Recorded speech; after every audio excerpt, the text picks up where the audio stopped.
Is free birth safe? Is it a legitimate choice? A decision to free birth is a decision to step out of mainstream maternity care and take full responsibility over that. This series sets out to examine free birth and birth culture more broadly, at a moment when public discourse online and in the media has largely settled on a single narrative: that natural birth outside the medical system is unsafe, unsavoury, and difficult to justify. Some of that scrutiny is warranted, some of it may not withstand closer examination. Childbirth is rarely a medical event. This series is an attempt to determine which is which. And these are the people that are sitting in judgment of the free birthers and the home birthers, and their house is such a mess. Over the course of this investigation, you will hear from medical professionals, researchers, and women who have chosen to free birth. I think that free birth is something that is here to stay. You're not going to talk women out of it. It's only going to grow. In an effort to establish what the evidence actually shows about risk in birth. Why are women gravitating towards this option? I think there's an element of ignorance there. And where are there gaps in the information in regards to this way of birthing? I think it's important that we regain those skills that have been co-opted and medicalized. This series does not promise definitive conclusions. I am trusting you, the listener, to engage with the material with nuance and a critical eye, and to weigh the evidence for yourself. This is the Birth Series from Return to Wisdom, and I am your host, Keshia. Are we going to get cancelled? Yes, probably. We're going to get cancelled for this conversation.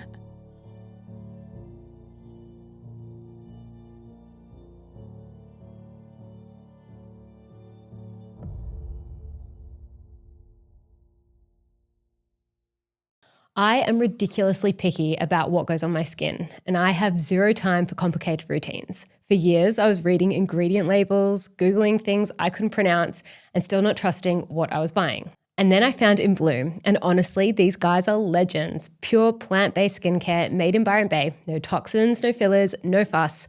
The kind of brand that actually cares about what they're putting in the bottle and on your body. If you're as picky as I am and don't have time to mess around, this is it. In Bloom are offering Return to Wisdom listeners a discount. Use my code Return to Wisdom Podcast at inbloom.com. That's INBLUEM.com. Link will be in the show notes. One of the most profound things I've ever done for myself, my body, and my marriage was Kim Anami's work. Kim is a holistic sex and relationship coach, and what she teaches goes far deeper than you might expect. Her courses are about coming home to your body, deeply reconnecting with your partner, and understanding that when that part of your life is truly alive and thriving, everything else rises with it. Your confidence, your energy, your presence. I experienced that firsthand and I watched it transform my world. I have done her work and I can honestly say every single one of her courses is worth your time. You'll find the link in the show notes, and by using it, you're also supporting the podcast. This is the kind of investment that pays for itself 1,000 times over. I feel like I've reached that point though, past the point. Oh, yeah, well, we have 2-year-olds now. Yeah. We have 2-year-olds. I'm not having a 3-year-old and then a newborn. Guys, we have 2-year-olds and we're very excited about it. This is like a congratulatory episode for me and Chloe not being pregnant for as long as we have not been pregnant. Like, this is the longest we've ever not been pregnant postpartum, right? Yeah, and when Ollie turned 2, and obviously when Margot turned 2, I was like so shocked that I wasn't heavily pregnant. And like the weeks leading up, I remember when the last baby would be turning 2, it'd be like newborn or about to be born. Yeah, yeah. And so it's been like this weird time of like the last year actually being able to enjoy the youngest child with we like had this a bounty of conversation, energy. didn't we? Yeah. Yeah. It's like, they're actually really cute when you're not heavily pregnant. Like 2 years old like is it's a really super cute fun and age. cute. And like I don't feel like I genuinely say this on live recording. I'm so happy to not be pregnant. Yeah. Yes. And the way you responded to me, like, yeah, for now. For now. It's so nice not being pregnant for the moment. Yeah. No, I think I've enjoyed said this many time. times that I'm not open to going down that road again unless it is forced down my throat and then we just Is do one it. of your like podcast series going to be on like contraception or do a series on contraception? Maybe I will do that. Maybe I'll do that. But I have to balance that with the fact that the population is declining and I want the population to up. Yeah. So maybe I will give really poor advice on a contraception Well, you can't have your episode. cake and eat it too. Like, I'm sure we agree on immigration being like not the best thing. Questionable. And also, we still want to retire and like have the youth look after us. So unfortunately, we're not providing said youth. We screwed.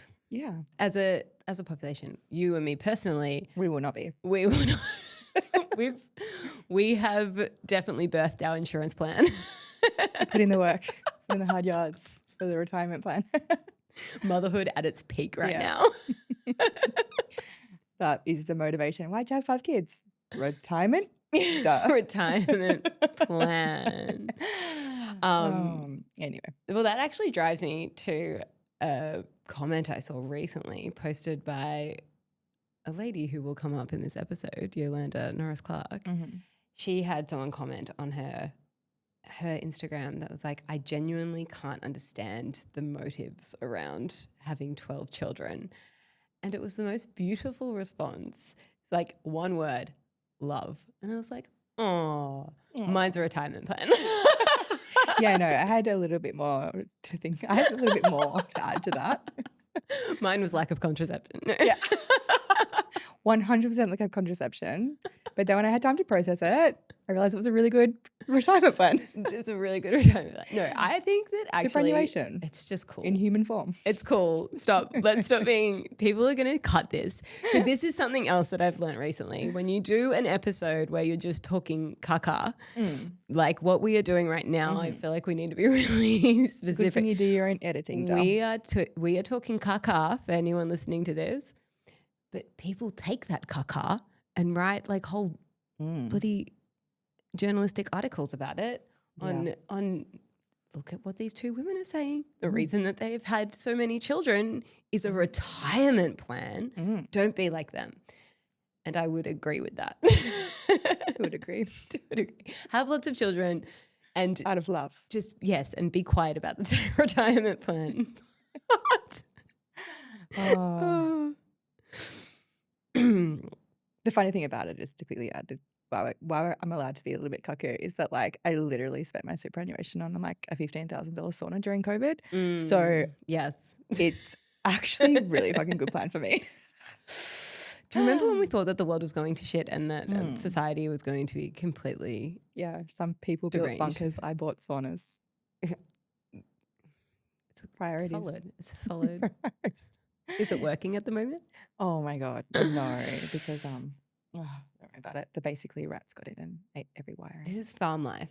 This is farm life. This is that idyllic farm life that everyone's trying to live at the moment. Yeah. The rats will eat your saunas. They'll eat everything. They'll eat everything. Everything. How do you get rid of them? Get some cats. You don't have cats. Get some cats. Get some cats for the rats.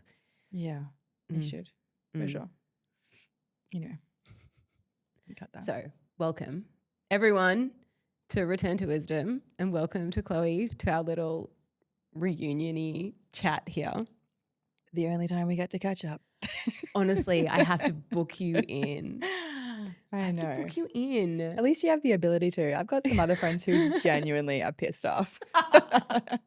Oh my God, should we go into your dream? Because I had a big old rant at you because you weren't giving me enough attention. Needy bitch.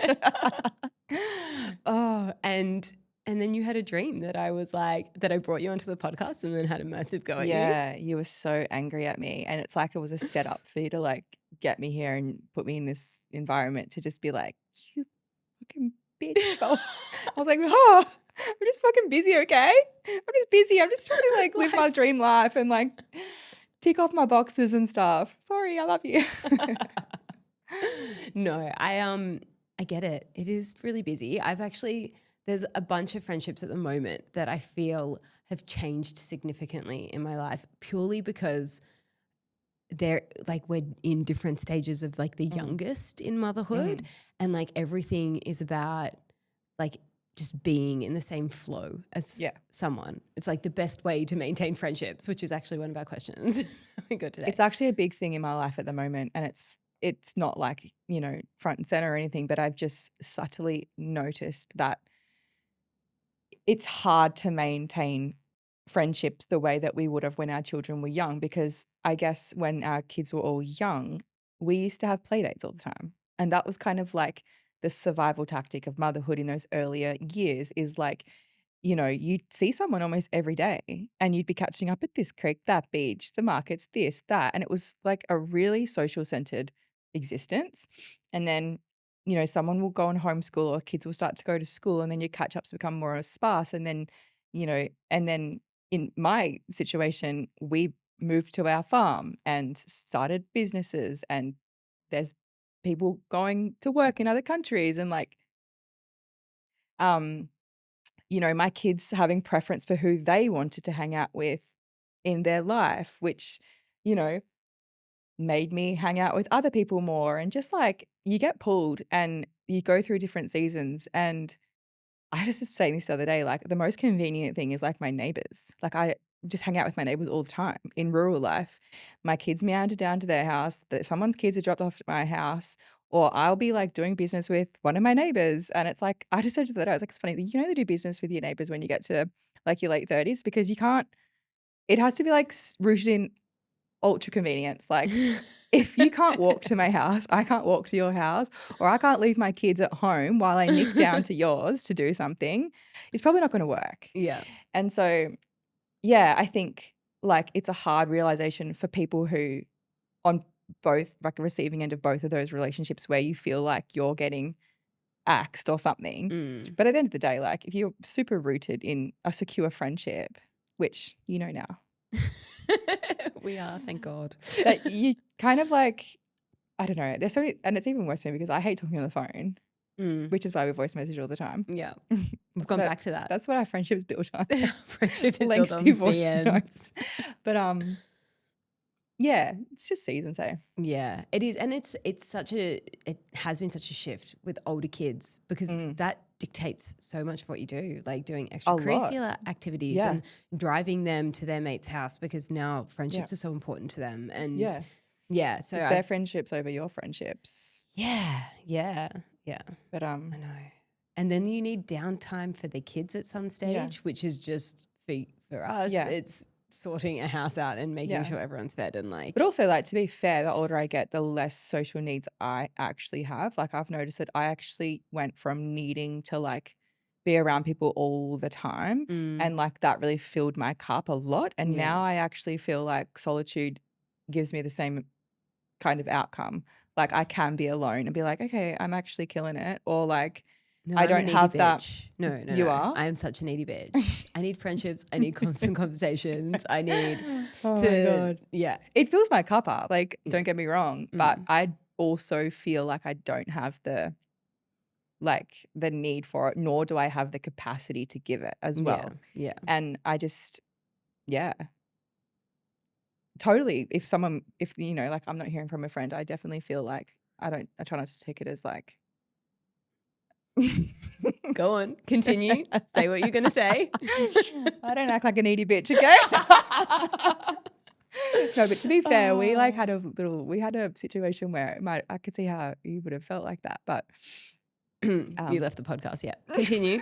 The situation was I broke up with you. And so but it makes like space for needing like very intentional catch-ups. Yeah. You know, like I love finding out about people's life that aren't online, you know? Like, but you know what? Over a couple of margaritas or a surf or whatever. Yeah. I do miss us being on these hot topics though. Like there's not many people I can be an opinionated bitch with. Yeah. And just like. Yeah. I know. And they're cool. They're good, like juicy conversations. And I do miss that. Yeah, no, I do. Well, that's why I'm here. Let's talk about something juicy. And you challenge me too, which I like. Yeah, we don't always land on the same opinion, but close enough. But I feel like it provides, especially if we're recording it and shooting it out into the world, it like definitely provides everyone else too with like a difference of opinion, and like, oh yeah, like maybe even two things can be right at the same time and completely different. Everything can be true. Yeah. Oh, so faux show. Okay, so I pitched this chat to you as at the start of this year, I'm very behind the ball too. Like this all happened at the end of last year and I kind of had to shut down and chill for a bit because I burnt myself into the ground. But the whole Guardian article situation, and I mean, there was like a subtle build up to this as well with like, you know, articles being released here in Australia around free birth and birth keepers and like this whole, they think they're so fancy and new, but it's been going for forever. But like this new almost trend coming out on social media around this and algorithms kind of drawing people in and the whole kit and caboodle.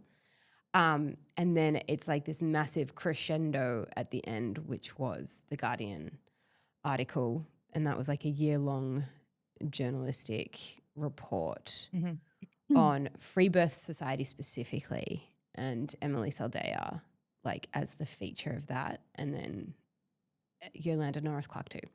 And then I didn't actually listen or really do any of this stuff until earlier this year. But having read the article and then listened to the podcast series, I was like shocked in so many ways. And I think we'll go into some of that now. But I wanted to get you on because I've been speaking to professionals about it.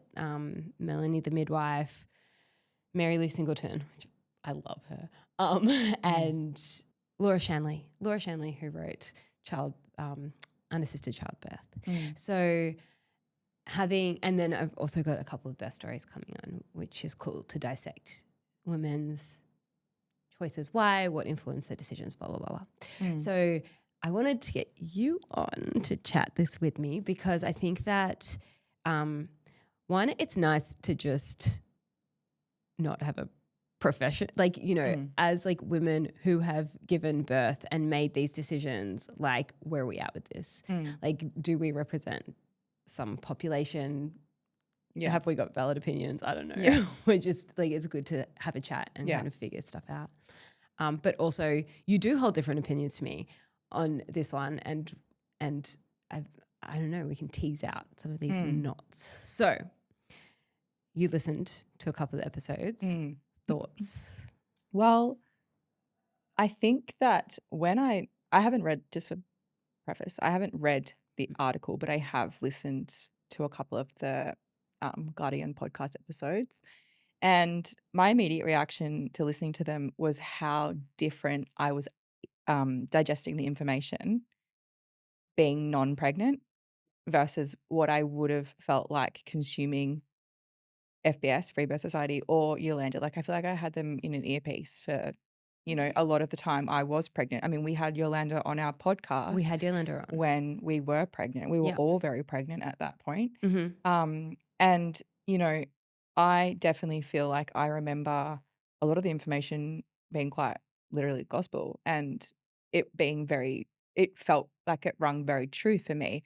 And so I immediately thought that obviously when you're pregnant, you feel very open and you're obviously very vulnerable and you're obviously reaching out and you're trying to ground yourself in some body of information, person, place, or experience shared mostly by women. That's kind of how it works, right? You like gravitate towards other pregnant women all the time, or you start downloading information, watching it, exposing yourself, etc., etc. You pee on a stick, the algorithm picks up on it, and suddenly you're in the Free Birth Society group. Fucking tech, I don't know how it happens, but it happens. Yeah.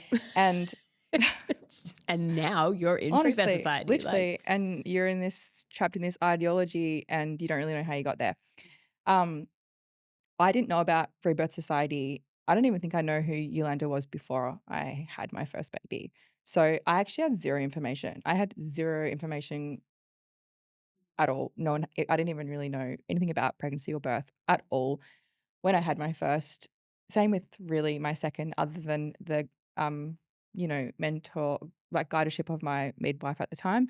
And I didn't have any real tragic outcomes or huge trauma, although I felt like, sure, some things would have been different. So I decided to home birth after my first. Obviously, if anyone's listened to any of the podcasts that I've had, I definitely have dabbled in both worlds, needing, like, having a baby in NICU, questioning whether that baby should have ever been there, questioning all the what ifs, hows, and everything. And so the Free Birth Society Guardian article and investigation feels really true to me, like in terms of what the victims of that had to share. I was like, that's pretty fucked. But then everything that is shared from the sentiment of free birthing also rings very true to me. Like, yes, I genuinely wholeheartedly believe that women should have autonomy.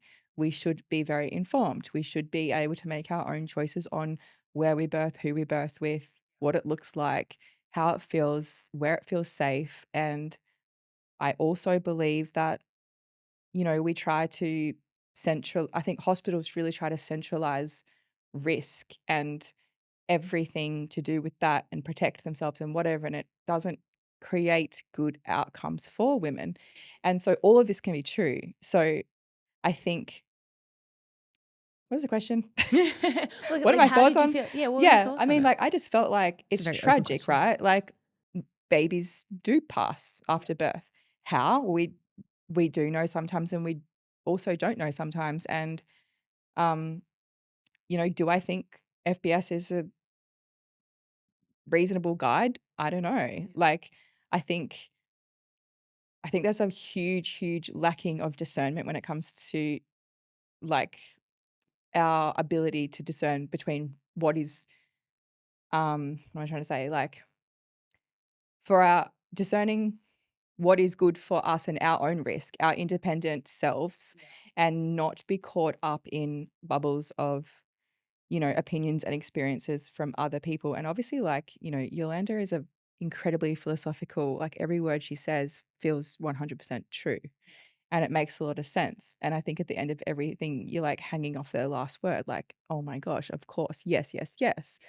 And then at the same time, if somebody listens to that to the full extent and genuinely believes that they're going to be okay no matter what, because it's all a variation of normal, it's natural, the industrialized medical complex is the devil, and it's unnecessary and it harms women, and every single message compiled on top of each other, because it's not like you listen to this from birth to the time that you conceive. It's like you're digesting all these layers of information immediately upon peeing on a stick and finding out you're pregnant and trying to decipher what you're going to do with yourself. So there is a lot of layering and messaging on top of each other, and it's really quite intense. And so I also do feel like it's true that some of these women who had really bad outcomes because they followed some advice and paid for this advice, and then the consequences of that following that advice was the death of their baby or almost the death of themselves. That's true too. Yeah. I So, think like, one of the things that struck me, and we were feeling this, well, I was feeling this, I won't speak for you, but I was feeling this when we had the Road to Wisdom and we were sharing all the free birth stories. And I feel like that was definitely firmly my roots into our podcast together, because I was like, screw that people won't share these stories. That's not fair, blah, blah, blah. We're going to share them. And so, we were sharing them, and then we had, and we've spoken about this before, we had women coming to us with stillbirth stories. Mhm. And while we were pregnant, it was like, oh, I don't think I can hold space for that story right now while I'm pregnant. And then it was really heavy for us. They were heavy. I think there was 3 women who approached us with different stories of like from years and years and years and years ago. Yeah. But it was just like, no, while I'm pregnant, I couldn't hold that, and that might be a character flaw of mine. But it's a protection mechanism, right? And like, sure, fear is great, and all the spectrum of emotions are necessary.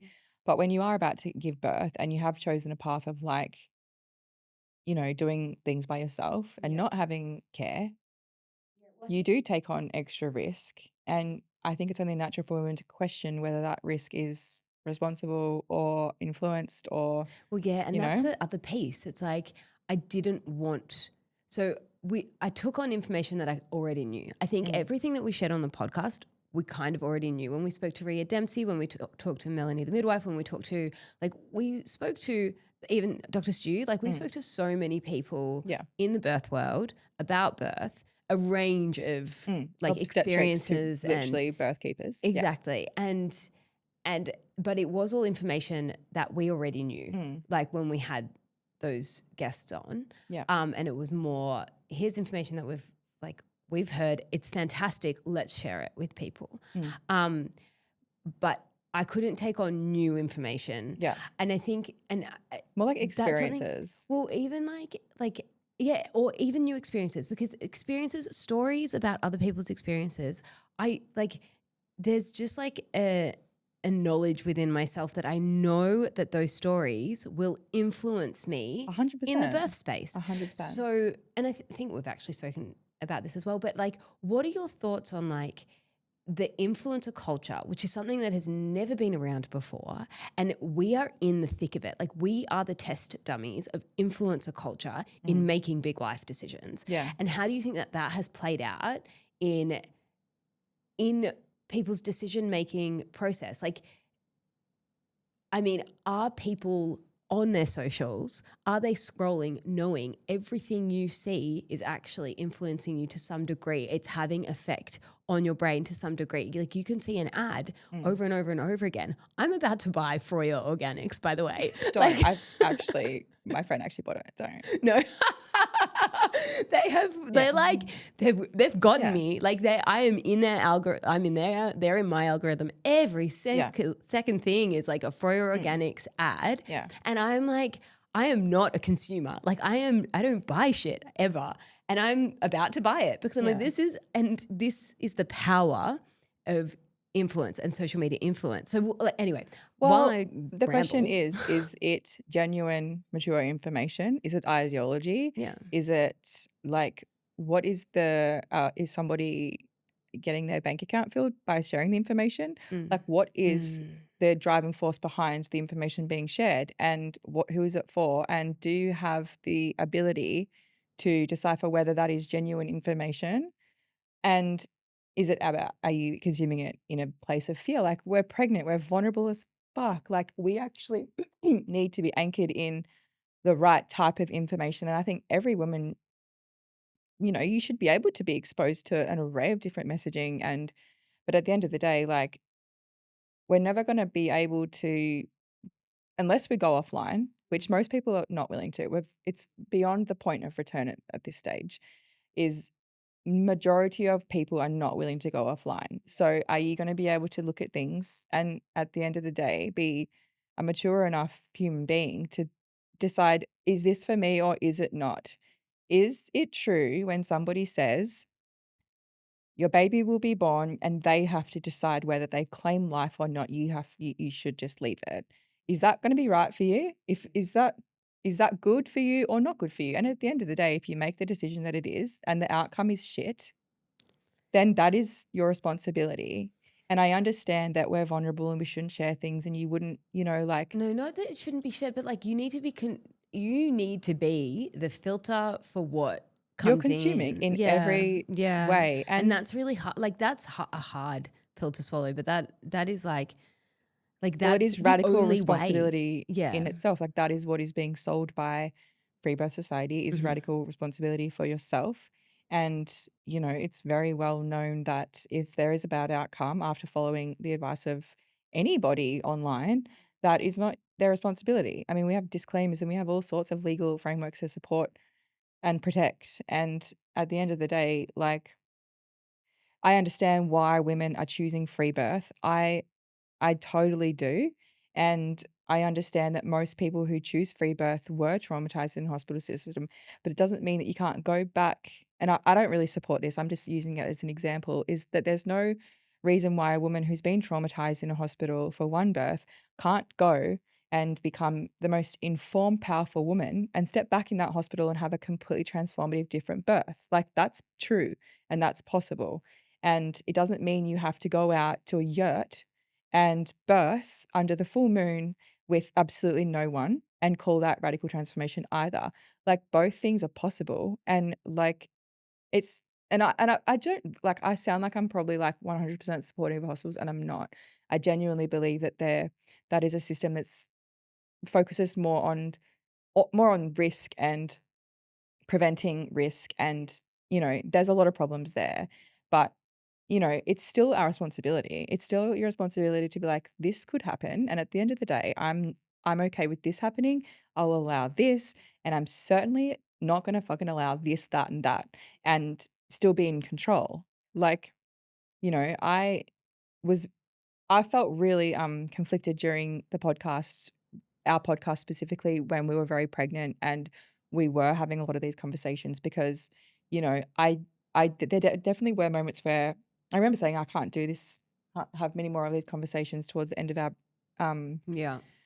pregnancies, because I was definitely feeling influenced. I was definitely feeling like, hang on, how many times am I going to have to hear that if I don't have a free birth, I have failed myself, my body, my baby. Is that the messaging that you felt was coming across from our podcast specifically? Yeah. Okay. So there was definitely some of our guests, some of the experiences, some of more like, you know, I mean, Yolanda does talk about it all the time. Like, you know, if you like the whole, I guess the architecture of the message of what she's trying to say is like, your body knows what it's doing, your baby knows what it to do, and you let that unfold. And that is how this goes. And usually, almost 100% of the time, nothing bad happens.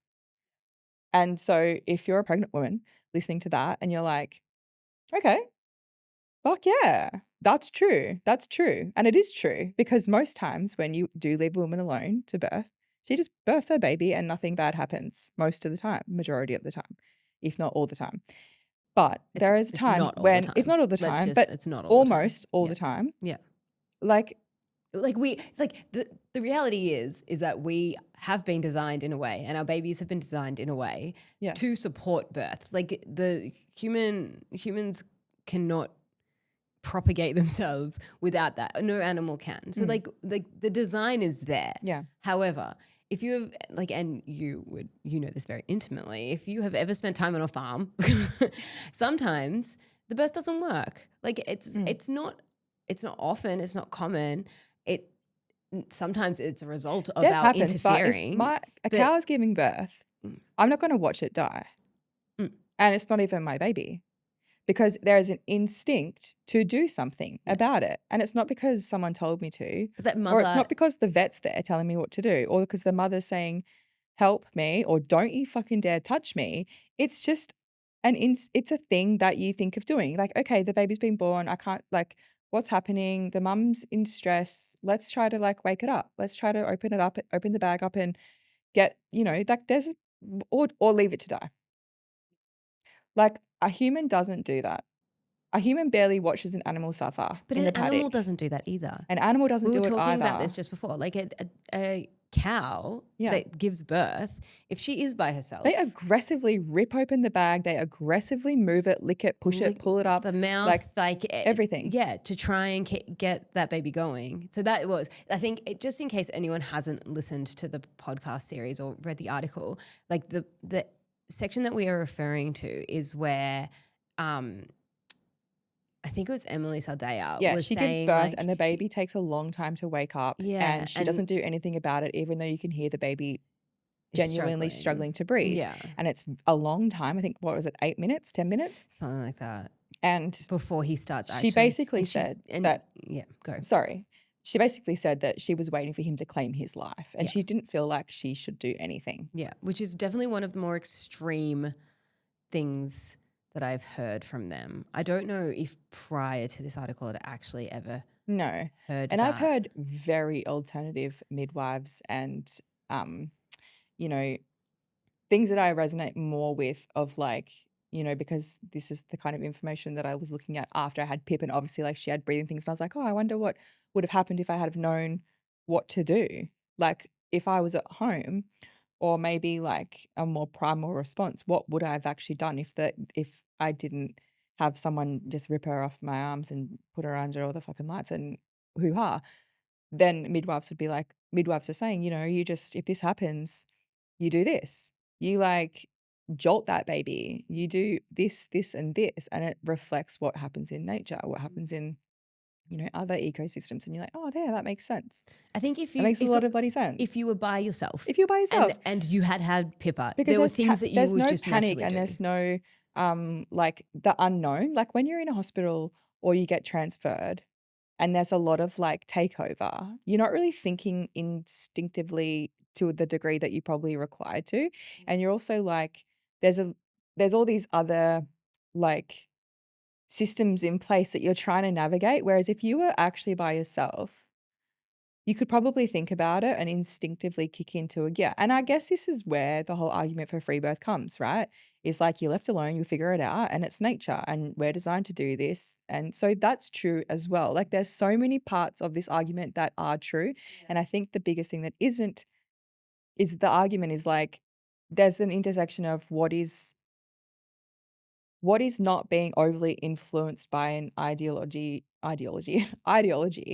or this, group mentality, and is what is real for how are you discerning what is right and real for your risk individually?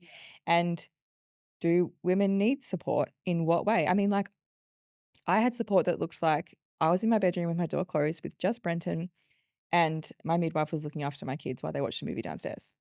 Fabulous. And then she went home. And I loved that because no one told me what to do. I just birthed. And if I needed something, or if I needed someone to just be like, you're okay, you've got this, or I'm calling an ambulance right now because you've gone unconscious on me. Like, I think the denial of anything bad happening in birth is like quite literally crazy. And of course, bad things can happen. Like we know that, and we're obviously these statistics of. I mean, we were trying to decipher before, like what the real numbers of neonatal death are, and that is really, really hard to understand because it's, I guess, in the like one of the more striking pieces of information that came out in that series was that these two journalists, who I want to put it out there, I think they did a really good job, but I think that they still created an entertaining. Like there was still an element of it that's like, okay, there's like this has been added for dramatic purposes. This is like some of the other things they've added. Anyway, I won't go into that. But like one of the pieces of information that I was like really about was when she said that they uncovered 48 stillbirths amongst the Free Birth Society. And I would love to actually get clearer information around that.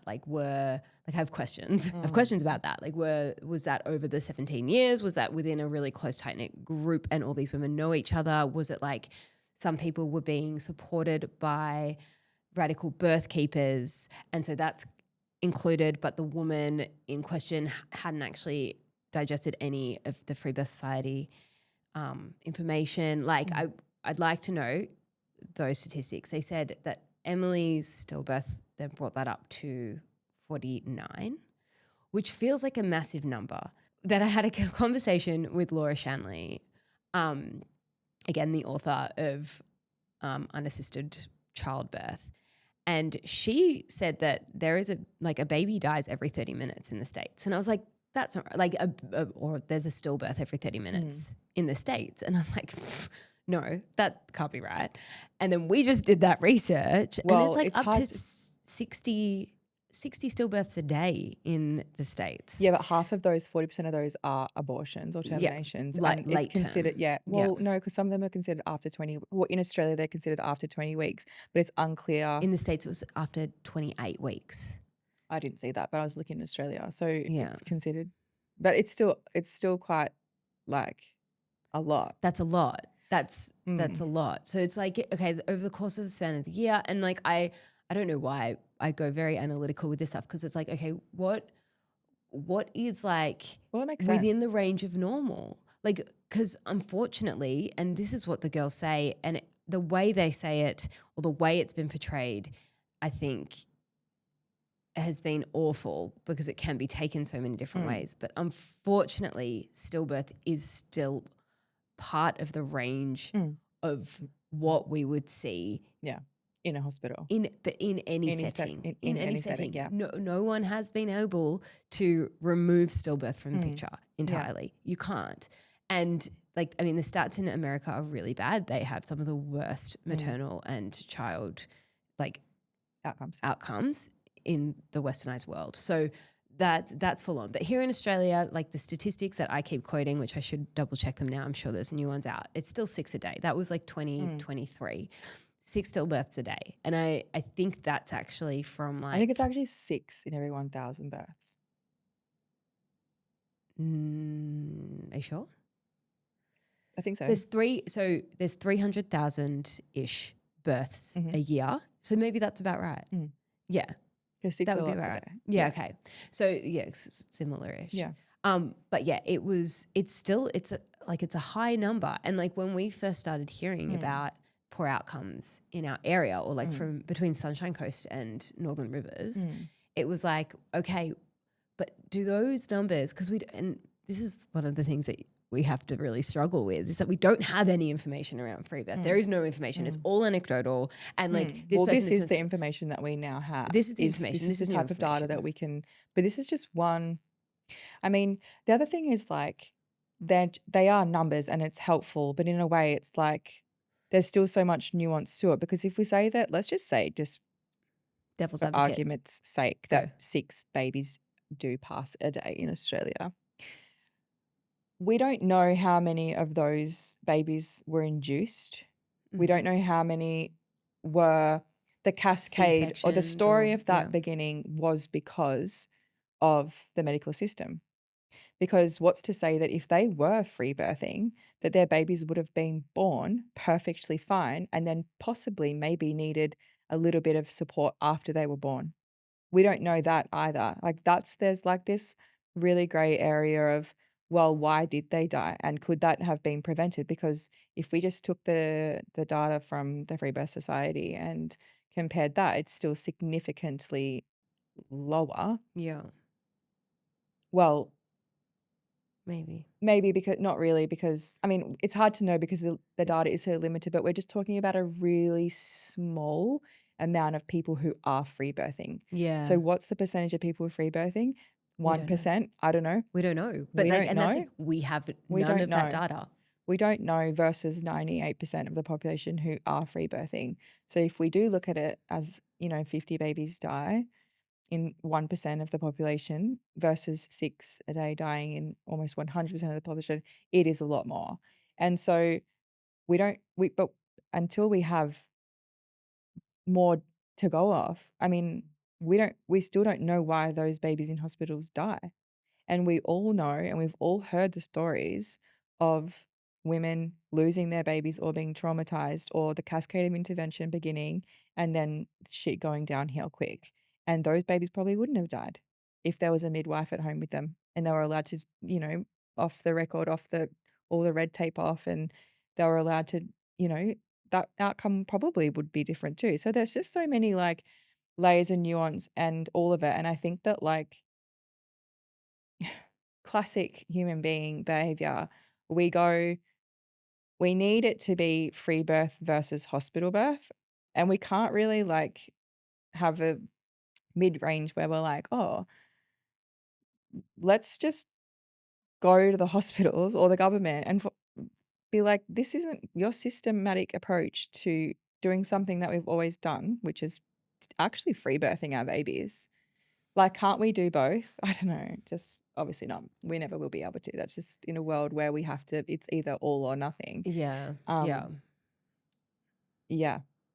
No, it is. There is so much to tease out with it, but like I feel like the deeper we go into it, the more I'm just like, original information was kind of all sweet. Yeah. Well, and a lot of it is true. I think something that's kind of hard to wrap your head around, because they have like these articles and podcast series have taken the worst of these two women and shone a huge light on it. And it's now like, okay, evil people, right? We do that with everything. We do that with everything. Yeah. But I think that like at the very least 90% of the information to 99% of the information they share is still correct and valid. There is like certainly things that they were saying that is not. And like, as I was listening to it, I'm like, how? Like how?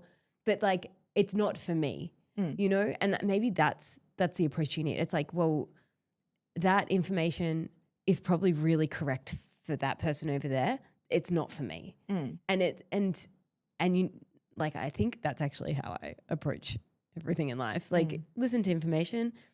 If I don't have like an initial that's right or that's wrong for me, it's like, okay, do some more information on that information. Like, let's get more data. I like numbers sometimes, and tease that out a little bit. But I think going hook, line, and sinker with any one human, you're not getting, like, you can't give an informed decision. You're not. Because it's probably why people are calling it like a cult following order, because it does mesmerize you and it really does like get you in. Yeah. And I think, you know, there are a lot of women, like I said, it's a vulnerable time where you're trying to land somewhere and get the information you need in a really short amount of time. Yeah.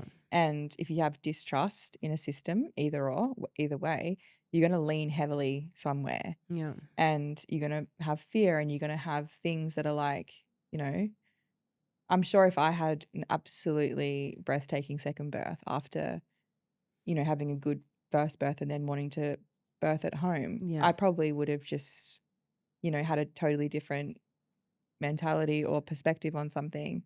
But not necessarily either, But- because that was my experience, right? Yeah. I had a hospital birth and it was like, it wasn't the greatest birth in the world, but fuck, it was, because it was the birth that made me a mum, and like I fucking did it, and like great, and I didn't have like any of the interventions that lead to more interventions. Yeah. Maybe that's debatable. But it was, you know, it was great. There were things that I would change 100%. Yeah. And then I had my second birth at home and it was fucking phenomenal. And I was like, yeah, but still every birth after that, I approached it with like, okay, here are my risk factors that I know because I have this going on in my body and I have this going on in my body. And I know that that can affect a baby in this way. And so here are my backup plans because I feel like I actually do need them. I think that for my situation is wise.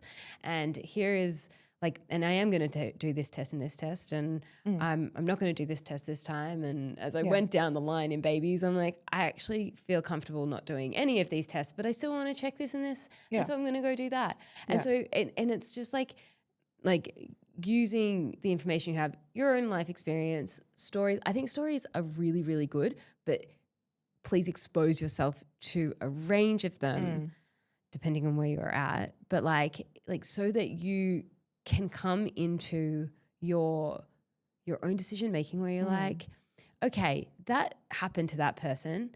That is completely untrue for me. It's an interesting story. I'm glad I know it.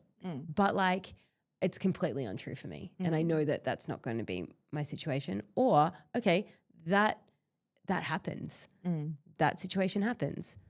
Yeah. How do I avoid that? Or do I just need to come to peace that sometimes poor outcomes happen and it doesn't actually matter where you are, who you're with, what the situation is, which is also true. Like it's like all of these things. I think like recognizing what a dogmatic piece of information looks like and being able to be like, oh, that's a little forceful and that doesn't really ring true to me, or I need to like, you know. Yeah. But I think there is really no black or white answer for it. No. There's too many layers and nuances, and all of it is true. If you really can sit with two people from the extremities of both sides and be like, yeah, you know, imagine sitting here with, well, we have sat here with Yolanda before and had a conversation with her, but imagine having, you know, a really opposing opinion. And I'm sure if you were mature enough, you could actually get to the bottom of being on the same side and realizing that you're actually for the same thing and you actually want the same thing. And everybody does. Everybody wants the same outcome. And no one wants to be traumatized, and no one wants their baby to pass. And no one wants to die during childbirth either. And I think that was one thing too, that I just feel like no one gets into maybe, I don't know, maybe obstetricians who are just looking for money might be a subcategory of humans, but like no one gets into birth. Actually they're included. Bring those obstetricians back in. No one goes into birth being like, don't really care if that baby dies. Like no one wants that outcome. No one wants that outcome. And so like any situation that you're put into, like that a woman is put into when she is in labor and birth, like the people she surrounds herself with, everyone is like the best, like holding space for the best outcome possible. Yeah. And so I like what I didn't like is like these free birth keepers are going out there like, and now they're going to ruin, women's lives. It's like, no, like they want, like the intention behind all of it is definitely like, we want the best for you. Yeah. I mean, all the birth keepers I know, and there's some that I really respect as well, they want the absolute best for the women that they support, and they're just supporting them at the end of the day. They're not calling the shots. They're not telling them what to do.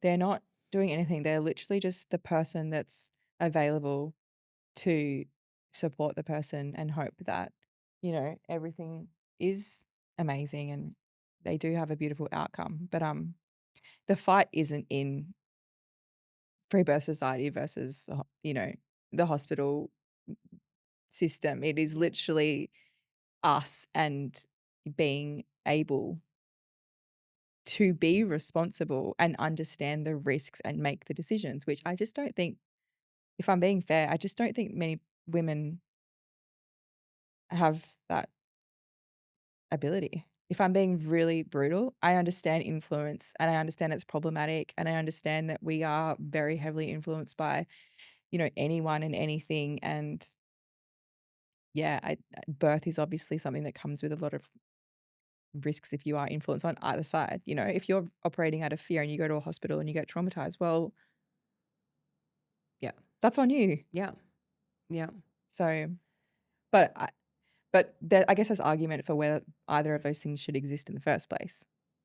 Wait, the hospitals or pre-birth or The pre-birth society? free birth society Yeah. and the constructs that you step into when you go to the hospital to give birth is what I'm trying to say. Like, should they exist and should that exist? Like, not being supportive. Free birth obviously is not new. It's obviously like it's the OG, right?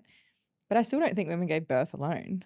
They just did it without the white lights and being sent off to the hospital. Yeah. And obviously there were risks. Obviously things did happen. And obviously there's like this concept that it's the safest place in the world to be. But Yeah.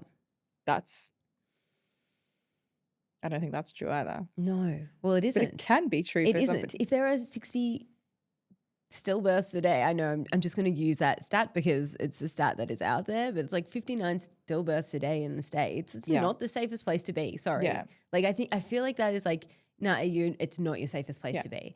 But also being at home and feeling like you need to, like, this was another crux. Like these women would be at home free birthing, but on a chat, asking everyone on the chat, is this normal? Is this normal? Yeah, is this normal? That's not free birthing. That's not free birthing. That's not free birthing. That's like it's outsourcing to people who have absolutely no fucking who have idea. as much clue as you. Yeah. You're asking the same people who don't, and then, but they're not in labor.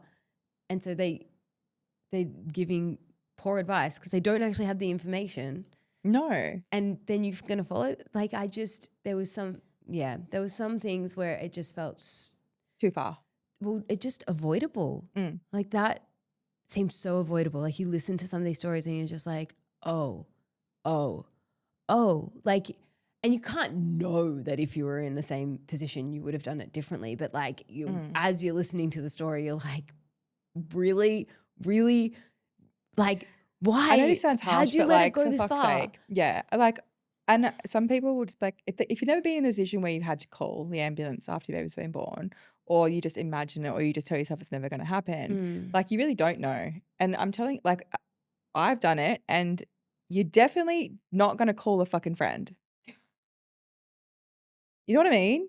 Like, I'm sorry, but like, hey, free birth, I'm just going to log into my membership. Is this normal? Like, no. There's something that you may not want to do it. Yeah. It may be, and I'm telling you, I've dragged my feet every time. Yeah. And I still wouldn't call a friend to ask if it's normal. Mm-hmm. Like, you just have an overwhelming sense of responsibility and need and like driving force. Yeah. That's Well, like, it's this just- is the decision. It needs to happen fucking immediately. Yeah, it's recognizing that moment where you're like, I'm out of my depth here Yeah. with what I know, and I need to outsource it fast to someone who has better knowledge Yeah. or tools, like availability, whatever that is. Yeah. And your friends on a chat is not it. No. Like, that is not it. And you're all swimming in the same pool because you don't have the fucking advice and the information that you need. If you did, you wouldn't be there in the first place, right? Yeah. And I don't know. I just think that, and safety can be a lot of different things. Safety can be where you feel safe, that you genuinely believe that there's no risk to you.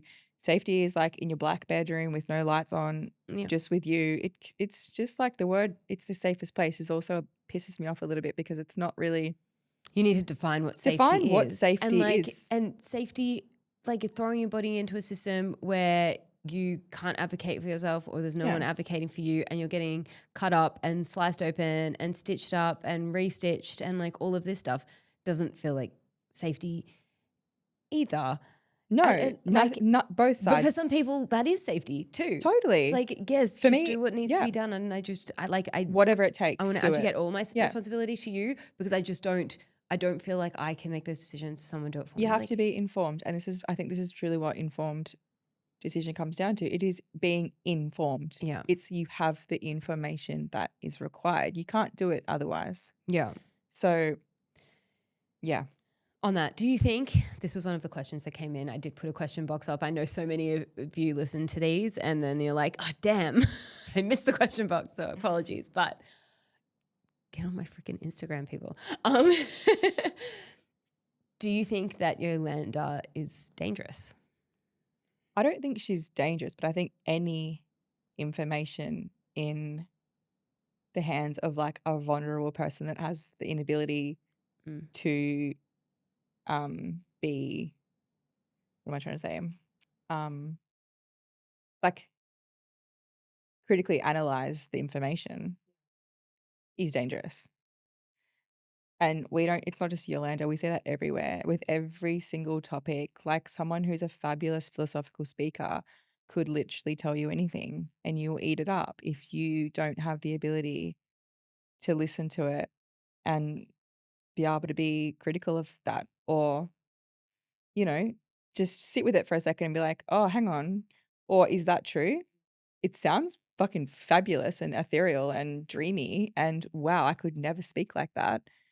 However, is it gospel? Is it like something that you have to follow? Is there another way? Like, this is what it is to be a critical thinker, and we could all fucking do with a little bit more critical thinking. And I'm not saying I'm right either, or that everything I say is the truth. It's just like I can see that there's so many truths, and the problem isn't who's right or who's wrong. It's our inability to critically analyze the information and then make the moves for ourselves with anything in the world. Just because a lot of people are doing it and it's trendy and it's fucking cool, it doesn't mean that it's right. Yeah. No, I agree. So no, I don't think she's dangerous. I actually think she's a phenomenal speaker and she has a lot of, I think some things aren't for me and a lot of things I think are very well said. Yeah, I agree with that. And I like to, so I gave a friend this example the other day and I was just like, I think I'm onto something with this example. So I'm going to share it with everyone. You're a fucking genius. I am. Sometimes I come up with a perler every now and then. So like with Yolanda, she actually asked me, like, she's like, oh, I've seen Yolanda's got this course. It was a little while ago now, on like over 40 and like getting really fit. She's like, what do you think? Do you think I should do it? Like, you've interviewed her before. And I'm like, okay, I've interviewed her one time. I really enjoyed the interview and I thought she was really lovely. But she hasn't got a degree in exercise science. She has done no studying in exercise science or physiology or anything like that. She's a really well-educated human and like and very powerful woman. And what she does and puts into play plays out really well for her and her body and her situation. Like I would never get an educational course on what to eat and how to exercise from her, because I know that everything that she puts out there is coming from her own personal experience, and that isn't necessarily going to work for me. No. I'm like when I seek out something, I'm looking for someone who is like putting it into play and who has seen it work on other people, right? So like, for example, terrible example, but I'll put it out there anyway. I'm currently seeing a personal trainer. He is fucking jacked. I want muscle, you know? Yeah. Like, so like it's actually Togger's personal trainer. And like Togger's getting jacked. Like he was going with him. He's getting jacked. And I'm like, I need muscle. This is something like I'm over 35. We all know what the spiel is for our age group. Like I need muscle and I haven't been doing exercise. I'm going to see someone who's putting that into play, teaching lots of people to do it. They're getting results. Like that is the person I'm seeing. That's who I'm giving my money to make it happen for me. Yes. It's like when I go to a health professional, if I like rock up at a doctor and he is fat and he has rashes all over his face. Who would do that? Yeah. Obviously doesn't look after himself. I'm not getting health advice from him. Yeah. Like Totally. I'm going there because there's a script I need. I'm going to tell him exactly the one I need. And like he can write that and that is what he's good for. Yeah. Right? Like if he's like, oh, you know, you should look at your diet. I'd be like, bitch, look who's talking. I don't need that advice from you. But if I do want, like if I want health advice, I want someone who's emulating that. Yeah. And putting it into play. And I've seen them get results for other people. Totally. And they're studying it Makes and sense. they're in that world and they're like talking to researchers and they're on top of the latest research. Might be right, might be wrong. They're like critically thinking about that latest research. Like this is why I also really love Melanie Jackson, who I think in our career of podcasting, we've heard people who absolutely adore her and people who are like really critical of her. And I am certainly on the more adoring side because she's like constantly looking at data with a critical eye and she's heavily into the world of birth and she's not trying to influence anyone's way of thinking or what they should do, but she's just trying to provide really sound grounded information. She does do a good job of that. She does a great job of it. And she's also like very open-minded on the spectrum of birth. Like there's no wrong way to birth. Yeah. But she can see the system and what it's doing to people and at large on a population scale, how it is ruining women's births and how it is like ruining the first day of people's lives. Like it's really interesting to have someone who's taking in all of that information. And I get like Yolanda does that in birth to a degree as well. But like I think that just like having those pockets of people who have this solid information and then you can like, okay. But is the information useful if you don't have the ability to think for yourself? Put into play? I don't know. You know, like I could hire an obstetrician and just be specific, like, hey, I want to give birth on my farm. I live like here. This is what I want. And I bet you I could have a fabulous birth. Like I honestly could if I knew what I needed. Yeah, and I was that person was willing to be like, okay, these are the conditions. I can only act when there is actually a critical fucking emergency. Yeah. And this person knows that we're aware that these are the limitations and what this person is consenting to. I can guarantee I'd have the best birth. I could have the most fabulous birth. Yeah. For sure. And I'm sure if I free birth in a yurt and knew exactly. Everyone loves the yurt story, by the way. I feel like it's been a very regular occurrence in all of my well, it's just because so far. It just wraps a little like character profile. It just gives it that edge that it lives I'm there. sure we can count on two hands how many women have given birth in a yurt by themselves with their midwife dogs. Like, you know, totally. But I just think that like if you acted in a way that you were really aware of things during a free birth in your yurt, you could also have a great outcome if you did X, Y, and Z when X, Y, and Z was needed. Yeah. So like, yeah, I don't know. It's heavy. It's Can big. be. But like, okay. Can be so for sure. This is what we've been chatting about, I feel like, is one aspect of it. There's a few that we may not be able to get into today. But like the second thing is like training.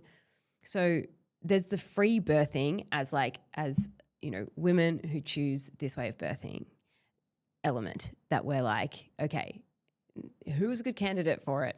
I don't know. You've got to make that decision for yourself. But like there's also, who's like, should women be doing it? Shouldn't they?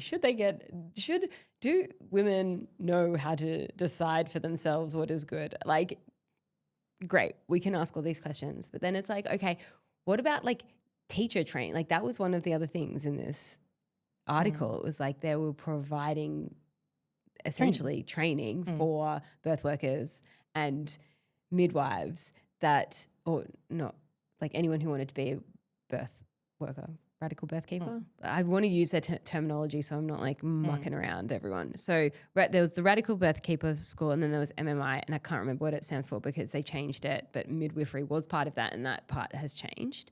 But that was like a 12-month program. And I think the radical birth keeper school was like a 3-month program. No expensive programs.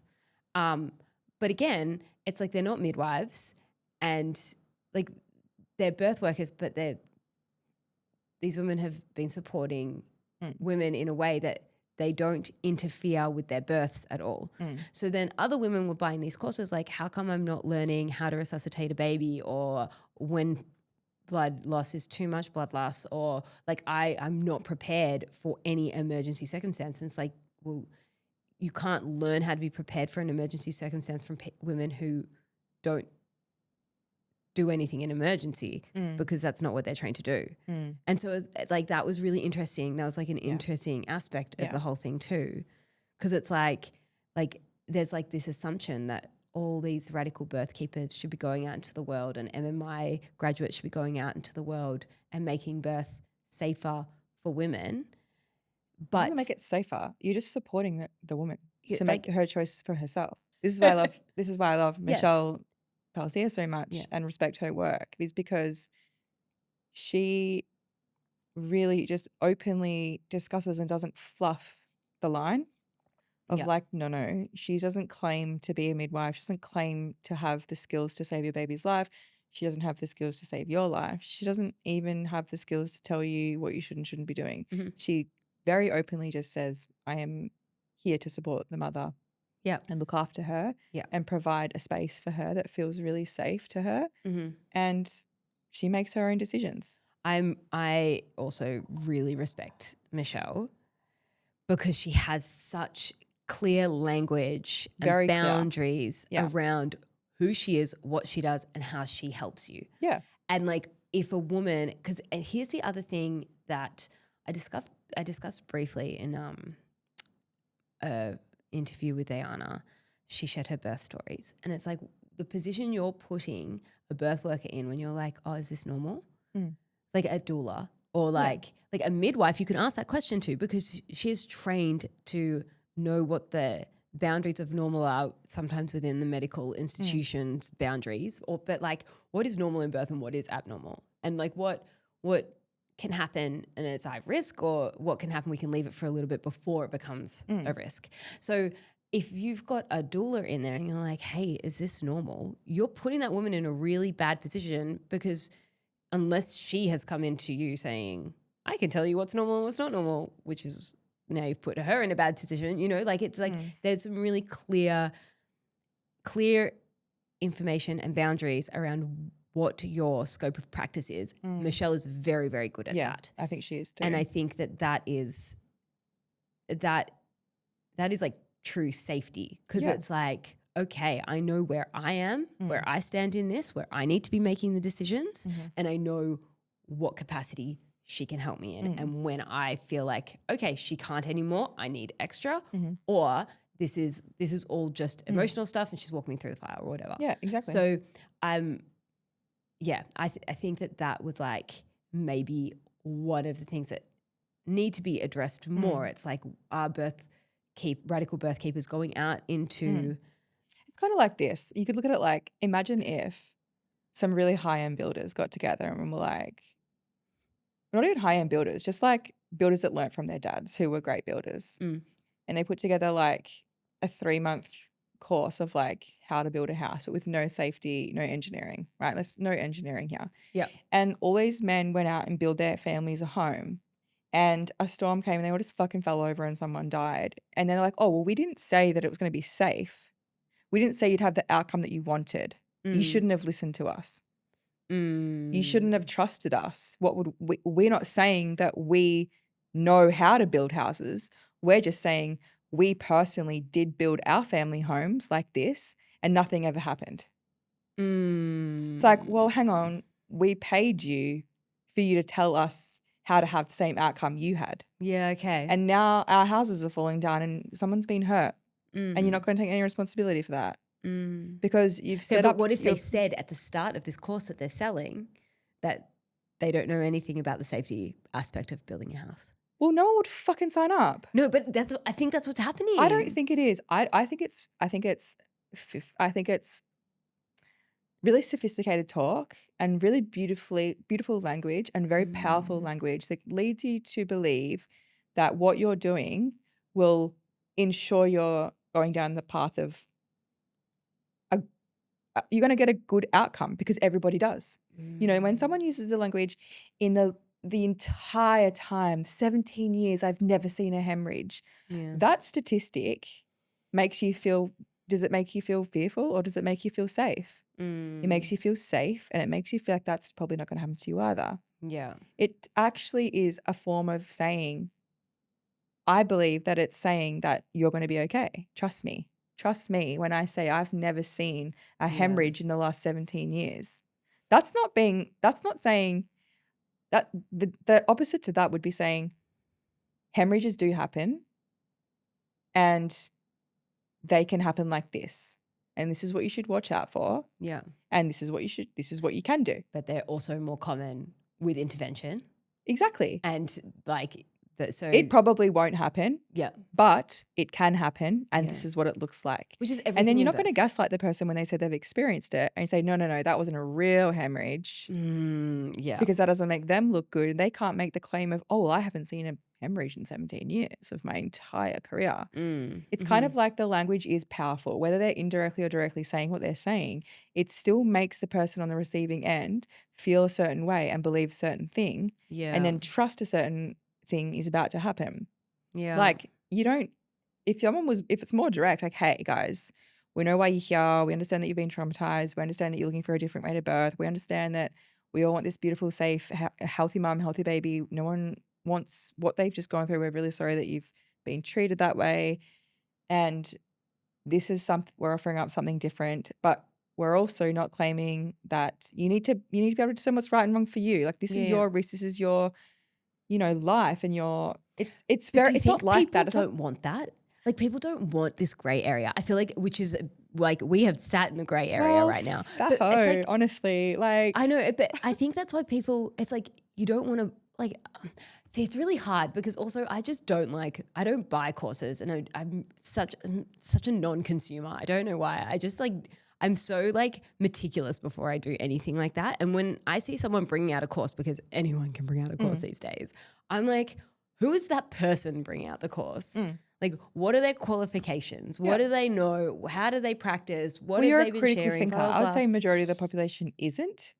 And if something pretty pops up with a fucking flower crown and claiming their golden crown, I'm pretty sure. Their ability to, serve you and you're in your vulnerable situation, and I also know lots of people have fabulous free births. Yeah. And that's the other thing that wasn't shared, a lot. right? It happens a lot. Yeah. It's like if you're getting all of this information from the Guardian article and holding it with the fact that there are so many women who have had incredible undisturbed births, undisturbed free births, and with amazing outcomes, and they got that precious moment with their babies, and now they have incredible bonds, and now they're dealing with teenagers who it doesn't matter what birth they went through, a teenager is always going to be tough, and you thought that you were going to change that with your free birth, and there's a lot of boring normal outcomes that happen, and we tend to focus on the shit show of either sides of the spectrum. And like, there's been a lot of beautiful free births, a lot of people who live around here, a lot of people we've had on our podcast. Our podcast. This isn't our podcast anymore. Our podcast our prior podcast- to this I had- podcast. but you I- know, let's- you had that beautiful was fair. free births. What you said was fair. I just want to know you to know because I haven't shared any birth stuff since our podcast. Yes, so like, yes. yeah, on our podcast where we did a lot of birth stuff. Good, And go. lots of friends, lots of family members, lots of friends of friends, you know, so many Us. beautiful. I mean, I've never had a birth with nobody in another room or like some level of like Me. stone throw away, you know, I need you. Yeah. But I've had 5 unassisted births in the sense of like good unassisted births where no one's poking, Or prodding and undisturbed. putting their fingers in my vagina. Yeah. And yeah, but we don't really talk about that because that would be boring for human beings. We talk about the extremes of and argue about what's right and what's wrong and what you should and shouldn't be doing. And like, but yeah, I definitely think like cult followings, ideology, big, powerful messaging and inability to discern and critical thinking, analyzing and coming up with something that's grounded for you and your risk and your echo chambers. Yeah, Echo it's chambers are- dangerous. That can be dangerous, not just one person's voice, Yeah. but just, you know, we're pretty, for lack of a better word, pathetic sometimes. Like, especially when it comes to making big decisions. And yeah, I think both things are not perfect for us. Yeah. You know? I think like something that we saw, but I didn't see because I don't know, I was coming at it from my own experience, but you definitely saw and you had brought it up and I kind of like poo-pooed you. So I'm the Was smart one. Just now I'm the smart one. You are. Chloe's a smart one. She's a slow thinker, this one. No, but it was just like I What think was I was it? in Better it. be good. It was the trend. The trend, free birth as a trend. Yeah. Because I was like, no, like I think It's a God-given right. yeah, but it is. And I'm Yeah. like it's not fair to women to say that you're doing this because it's trendy when like so many women before it was ever a trend still made this decision and it came from a very grounded place. Yeah. And like even Melanie, the midwife, she did her study on this. She said the women that she saw having free births were so well read. They were so well researched. They had backup plans. They were like these were like incredibly intelligent women. Not saying that now they're not. Well, I don't think but like yeah, no, I get what you're trying to say. people aren't going to the same extent because they feel like they're just getting what they need from their Instagram algorithm. But I didn't want to admit to it being a trend because I was just like that. It makes it such an invalid choice for women who it's not a trend for. It's actually a really viable, not viable, but valid option for them. Yeah. And well thought out and like actually this is my only option. Like a lot of women, they're like, it was their only option. and so I didn't want to discount that, but now seeing the people backstepping, there's like so many women who are pushing hard. Free birth is the way. Free birth is the only way. I did a free birth. Like there were women who were who hadn't Dying given on the birth. hill of free birth. Yeah, they were holding people's hands through other their free births, though they hadn't had one themselves. And then after all of this, they got midwives for their births. Yeah. Or like women who had perfect sound free births. And then after all of this, they've opted to have midwives at their births. And like those little things happening, I'm like, oh shit, it was a trend. Like that, those people felt influenced. But I know a lot of women who are influenced have free births and had shit outcomes. Really? Yeah. But like baby dying shit outcomes no, or like but just like unnecessary shit that shouldn't have happened. yeah, okay. And by a lot, I mean there's literally like one I'm really thinking of. But is that did they have someone there? So this is the other question. Did they have anyone there or was it just them? Like did they have a birth This keeper there or happened whatever? before the baby was born, just leading up to the baby being born. Okay. Yeah. So just like making very, very irresponsible decisions where things couldn't have been more obvious and red flaggy. Yeah. But the okay. whole like, oh, I know I don't want assistance or like, no, I don't need it or I'm just not going to worry about it. It's fine. That kind of thing. Just like really dismissing what, you know, is a clear red flag of like actually and then obviously had the baby, and there were consequences to ignoring those red flags. Yeah. And Is this like, though, with the influence of social media I culture? 100% think because this person is in a circle of group who were free birthing all around the same time. Yeah, okay. This was actually around the similar time we were Having our babies as well. Yeah, okay. And that time was really weird because there was a lot going on. It was like it was becoming really normal to free birth, especially in this area. It was like every man that it was very like hierarchical. And like that was what we talked about that too. Yeah. And like I actually like I don't know, one of our reels came up for me, as they do, and it was you saying like I hate people saying like, you know, you don't trust your body, you don't trust your baby because you've sought help when you thought you needed it. And so there was an element of us trying to crush that. Yeah. Like hierarchical. Anyway. I guess I think I was probably aware of it because I just genuinely felt it. I was like, we're giving birth, and it wasn't like the questions, you know, the standard questions of like that you would get when you're pregnant, like, oh, do you like, what's your due date? Like, do you guys have names picked? Like, what things? It was like, are you having a free birth? You're like, fuck. It's none of your fucking business. But it was like, if you weren't, or you were getting care, or maybe you dropped it, like, you know, even I feel for the women who like, I mean, I personally didn't get the scans in my later pregnancies, but like, I mean, shit, for the women who did decide to get a 20-week anatomy scan, like the shame couldn't have been like more for them. Like I could feel it in conversation settings, like, oh, yeah, like, really? Yeah, 100%. I like missed all of this because like, I don't know, I think because I had like my first 3 babies were scanned to the 9s. I didn't want to scan for my 4th, but I got it just to stay in the home birth program. So I had that backup. And I didn't in my 5th because I was just like, like I'll get one if I feel like I need it. But I don't like, But that's all the spectrum too. Like what's normal? Normal would consider what? 2 scans? Yeah. And then you've got the other spectrum that's like fucking 65 4D scans. You're like, well, come on. Like every second week. Let's just be reasonable and like, are we really judging someone because they had one 20-week anatomy scan? Yeah, like, you don't trust your body. You don't trust your baby. Yeah. And what are you going to do? What are you going to do with that information anyway? Are you going to abort your baby? Like it's just like, that is like actually though something. It was full on. And obviously like I considered that. Like getting to 20 weeks and being like, well, I got no idea what's growing in me. But what am I going to do about it at 20 weeks? Yeah. Which is like actually a conversation you have to have with yourself too. 100%. And at times I was like, fuck, am I making the right decisions every time? And then to be fair, you leave it till 23 weeks. You're like, yep. And then all of a sudden you're at 40 weeks and you're like, had your baby. You're like, oh. By the way, I don't recommend it. Like, don't. No. I'm not like saying no, you should or shouldn't. It's like you got to make that decision based on the information. Like what? Because some old love on a podcast said that a scan will kill your baby, or that it's like, what are the risks? And you're like, okay, cool. Well, what's that all about? Maybe I should go look at that. I don't believe that scans kill babies either. So like, I've heard the arguments for that.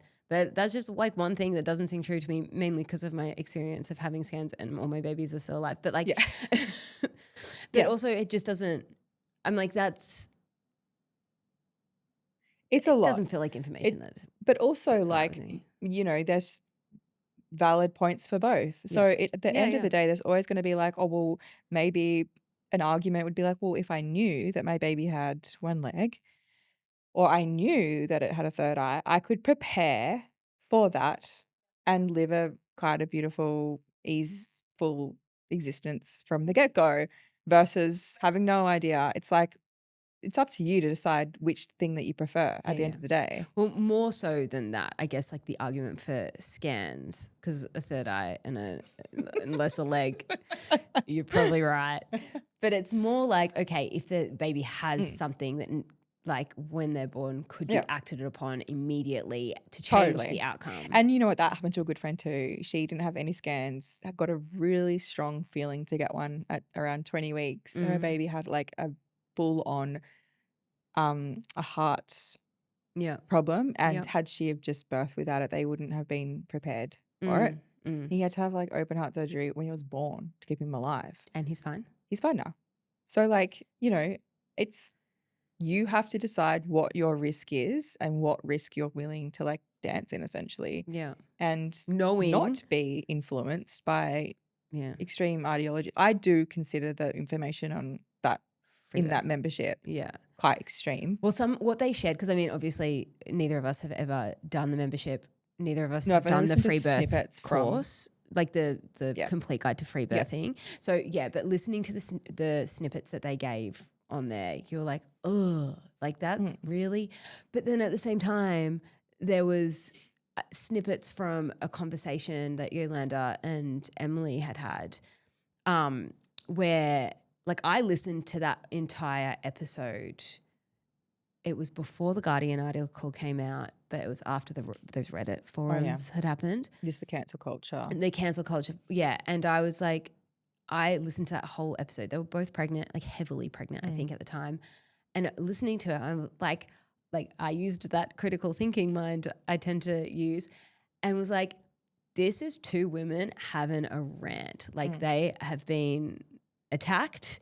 And some of it might be valid. Mode. Yeah, they were in full defense mode. They were full on the attack again, like themselves. They were in their basest. Like, I don't know, you can see someone and be like, you're not your best self today. Yeah. Like the information you're putting out right now, I'm not going to take it on board because I can see it's coming from a more emotional place and maybe not your best self with like solid, like, pearls of wisdom that you usually have, and that was what this podcast was. And the girls who did the report took from that and were like, like listen to this, like listen to the things these girls have said, and you're like, I know some really wonderful people who have gone to that place where if that shit was recorded, they would not feel good about what they had said in that, right? Regrets. Yeah. And I'm like, you've taken that. And I mean, you know, it's also on them for airing their vent. Yeah. But you know, then a journalist has gone and been like, well, they're going to put that out there. Let's make it hold some weight. Yeah. I'm going to put some water in this. I also think like anyone that puts anything out online that's like, you know, geared towards health, like, you know, life coaching, mentoring or whatever, whether they use a disclaimer for their own safety and security. Yeah.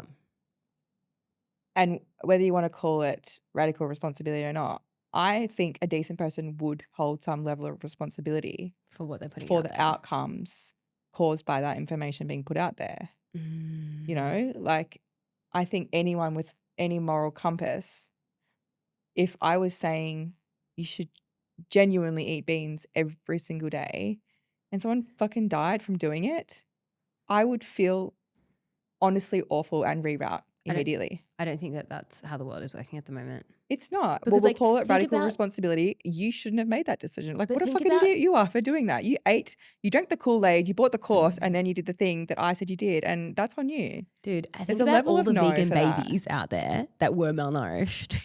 But like over the vegan, like, and some kids thrive off a vegan diet. Don't get me wrong. Like 100%, you can see families online who absolutely thrive. Their bodies are built for that shit. Yeah, when they're kids. And have you stuck around and followed them for the last 17 years and seen them as adults now? No. Some of them are still.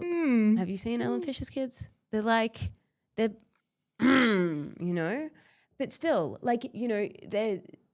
Like these diets work for some people. The carnivore diet, some kids are carnivore and they do really, really well. Some of them are getting fucked up from it because they need more variety in their diet. Totally. They can't assimilate all of the nutrients from just as like per usual, one. It's the extremities and lack of discernment. Exactly. But those people who these babies have come out and, you know, been fed these diets and have pushed these notions, they're not taking responsibility for those parents and how they've fed their children. Like, I don't know if it's anyone, but I just don't think right now, I don't know if there's any information you can put out there that someone isn't going to take to maybe an extreme or maybe not and be like, well, but I was following that information that I bought from that person and like a poor outcome has happened. Like I think it's one thing to have 500,000 Instagram followers and share your lifestyle and how you do things. And then people think, oh, that's a great, that could work for me versus buying a course that you're essentially learning and paying for information to apply to your life.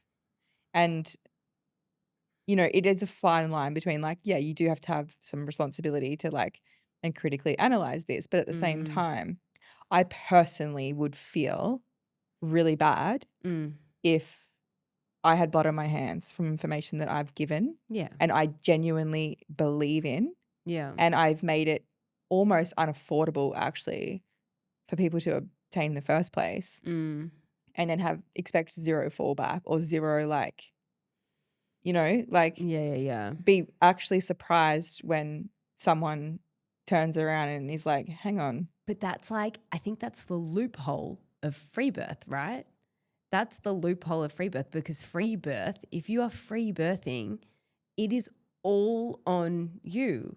Like you are taking on all of the responsibility, right? And I guess maybe that's why they're like, well, hands are clean. Because essentially, if you're choosing to opt out of abdicating any of your responsibilities, that's the decision you made. So Totally. any information that you've received in being prepared for that situation is also just, you know, and I'm like, I hear that. I hear that argument and I'm like, well, yeah, like how do you argue against that? Because that's essentially what you've chosen to do. And every decision you make, it always comes with like the potential for consequences. But like in a free birth, I don't know. And this is, I don't know. I don't know. Fuck, don't listen to me. It's is it caca. a free birth if you're not really free birthing if you're a part of a society who you lean on to tell you the answers. Like no, during the birth. During the like birth if you're and in a pregnancy, group, but even during pregnancy, like, should I do this? Yeah. but not like, even. But like, it shouldn't be a should I. Like, you're not asking for advice, but it's like sharing of experiences. Like a community is like a sharing of experiences. Hey, I've had this diaper rash on my free birth to baby. I'm using this cream. I'm going to let you know how you go. If anyone has any other experiences they want to share, great. Oh, calendula balm worked really well for me. Yeah. Maybe try that as well. There's no there's no fallback to that. You know, like, you know, the sharing of experiences is one There's thing. nothing wrong with it. But like hey guys, my kid just poked themselves in an eyeball. What do I do? No, you can't ask them, like, go to a hospital, but then those comments would be deleted if it was that. But yeah. within, Well, that was the other problem that apparently was happening is that any negative experience or problem was like a warning, not allowed here. Yeah. And like the women who were in labor who were like, hey guys, smelly meconium in my waters. I've been laboring for 8 days. Like, what do you think? And there's like 5 people who like go to a hospital and those comments are being deleted and that woman never sees that. Like that was a situation too where you're just like, that's not right. I don't know. It's so big and sticky.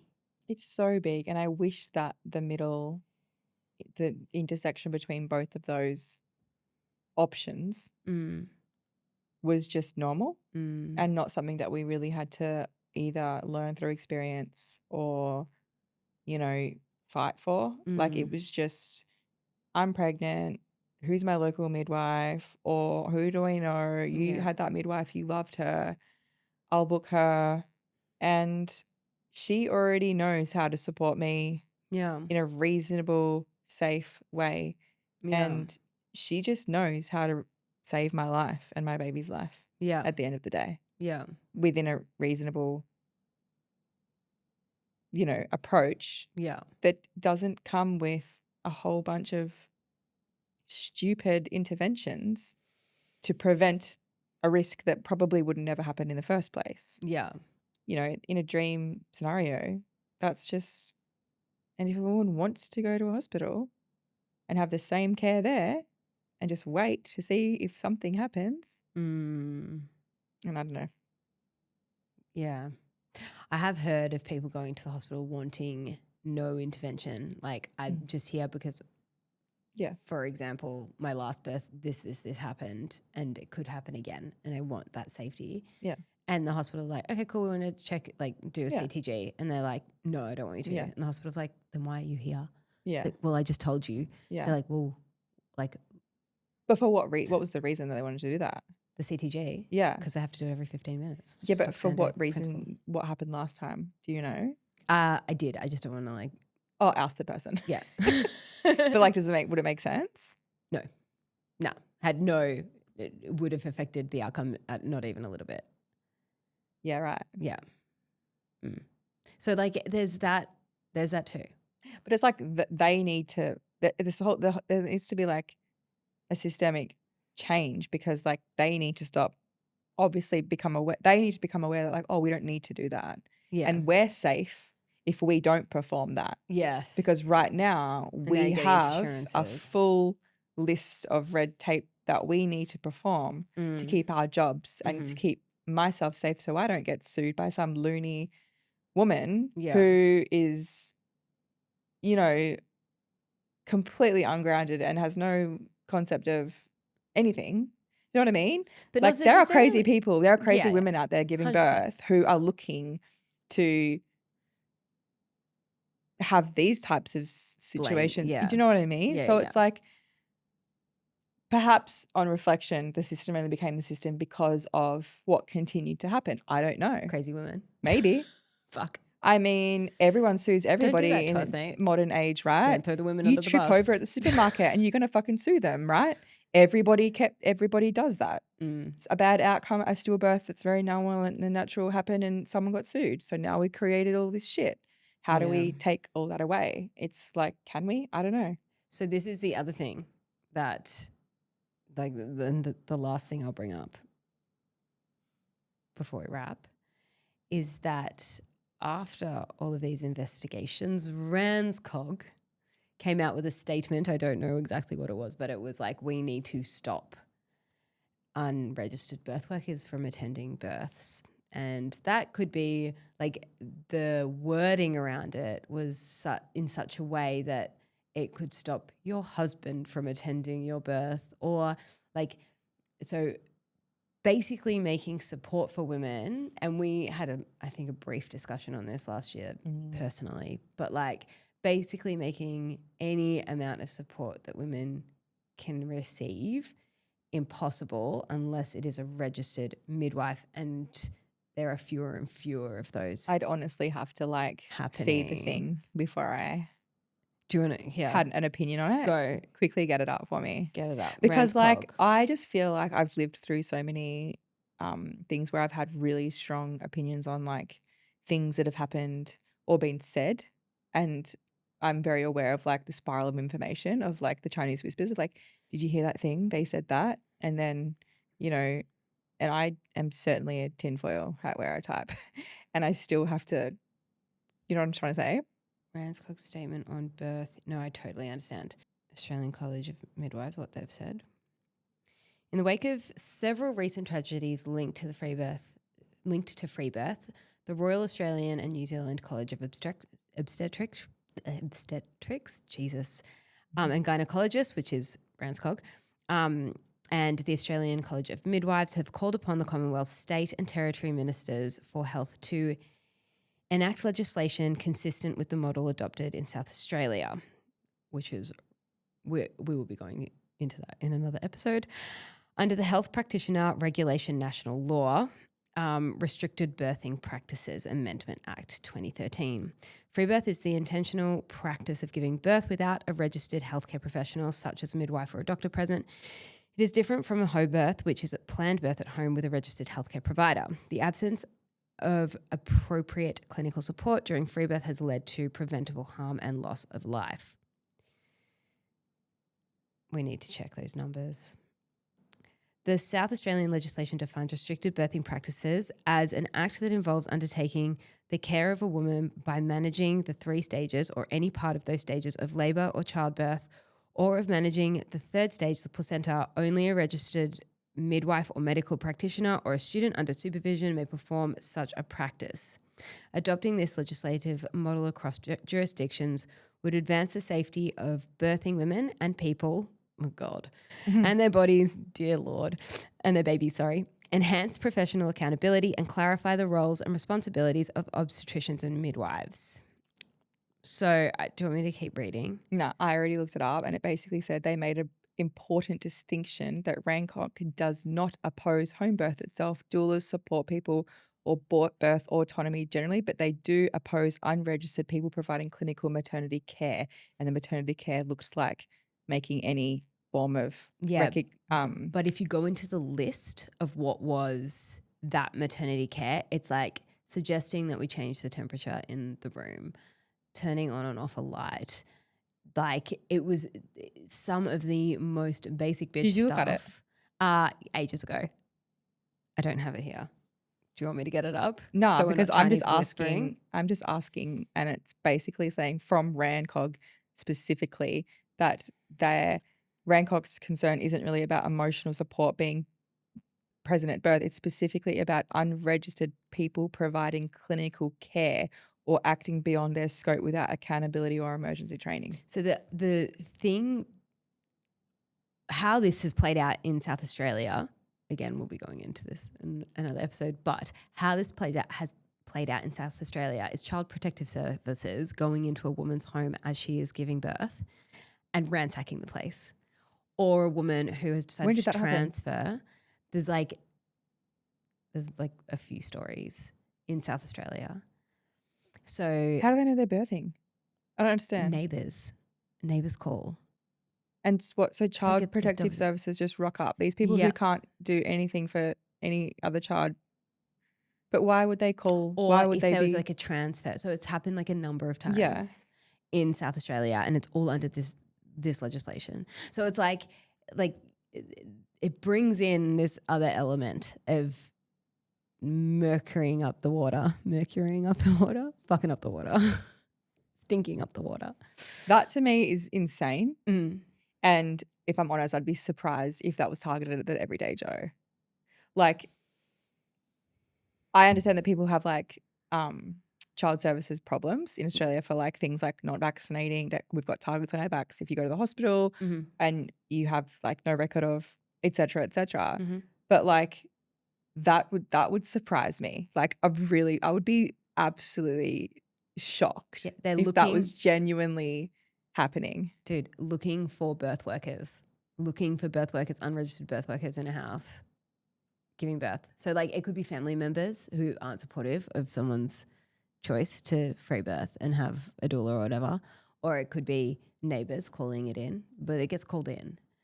Or even a hospital that's like, oh, this person was meant to come in and has now told us they're not coming in for their birth.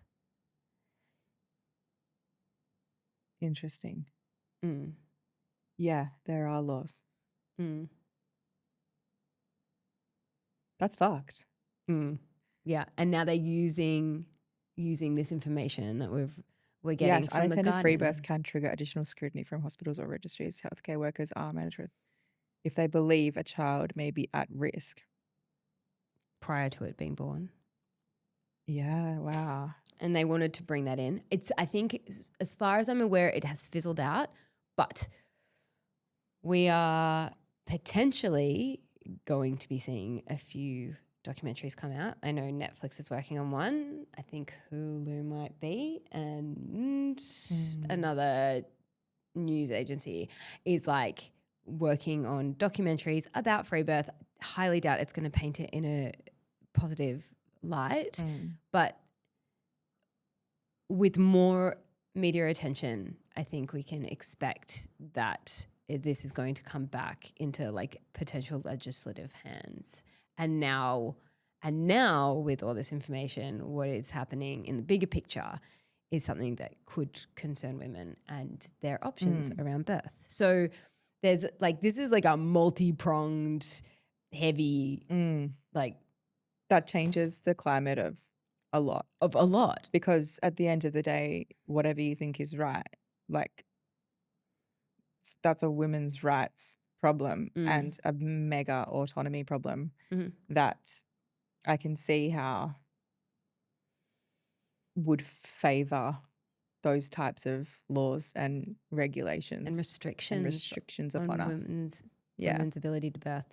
So, But how do they what if you accidentally, you accidentally birthed at home, didn't you? I did a number of times, 4 to be precise.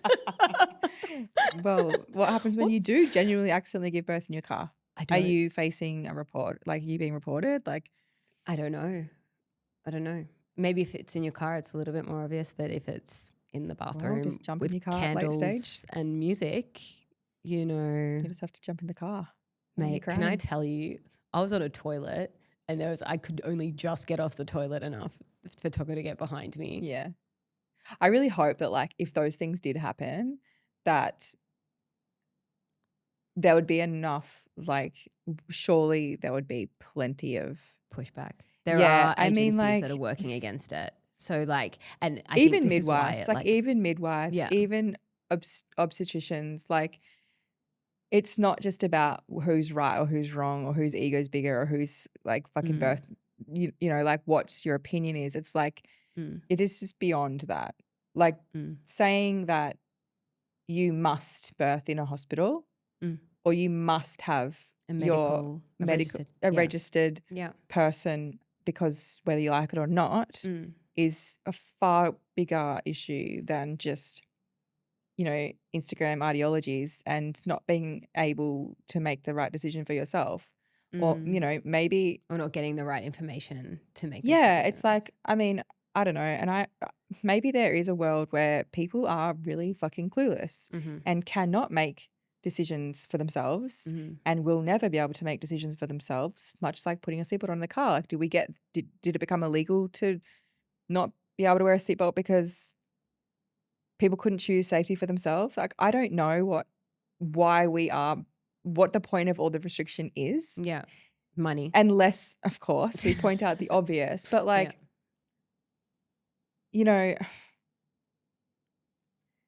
yeah, that's crazy. It gets heavy. It gets real heavy. It's That heavy. goes from a nice, an easy conversation to just a Oof. massive fuck you. Yeah. That is not, yeah, Yeah.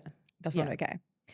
And I guess the more women who demand a certain way, maybe that's part of the path moving forward is, instead of creating your idealistic free birth or whatever, it's, it's interviewing, it's jumping in and figuring out who is the best person, and that making a demand for such a thing that doesn't maybe exist, or I don't know. I don't really know. But either end of it, free birth for everybody versus registered only hospital setting or midwifery programs for all, or either of those things, I don't like any of them. So No. that's my opinion. So everyone stick around, because the plan is to go into this a bit deeper. I won't say who I've got on, because I feel like I jinx myself every time I do. This person's coming on, and then all of a sudden shit just falls to the ground. So, but the intention with the rest of the series is to untangle this a bit more, get more information, especially around the legislative side of things and what women's rights are around their birth choices. But yeah, also how we can be most prepared for our births in absolutely any setting. The information that I had taken into my free births is the same information I would want if I had a midwife present. It's the same information I would want if I was going into the hospital and under the care of an obstetrician, because you want to make those decisions quickly. And also whether you're in the place where they can act fast or not, you want to be able to be the one that makes the judgment call, and that's how you're going to feel empowered in your birth and feel okay with the outcomes. Totally. That being said, thank you, Chloe, for coming in again. I realized the last time we spoke was the 25th of June. Fuck off, really? Yeah. So almost a year. Which means it's been a year since you've been it's your anniversary, darling. I know, but can I really claim a year if I've only released 20-something podcasts? Yeah. You can do anything, sis. Can I? Yeah. Well, Happy anniversary. Yay. The inception of this. Yay. It's been a year. Yeah. Wow. I know. Like bang on. That's 3 years of podcasting in total. Yeah. Oof. You Well can done. claim it because you're going to just do, feature appearance every now and then. So I mean, this is like I got one toe in. I'm going to have to get you in if we're going to hang out anymore.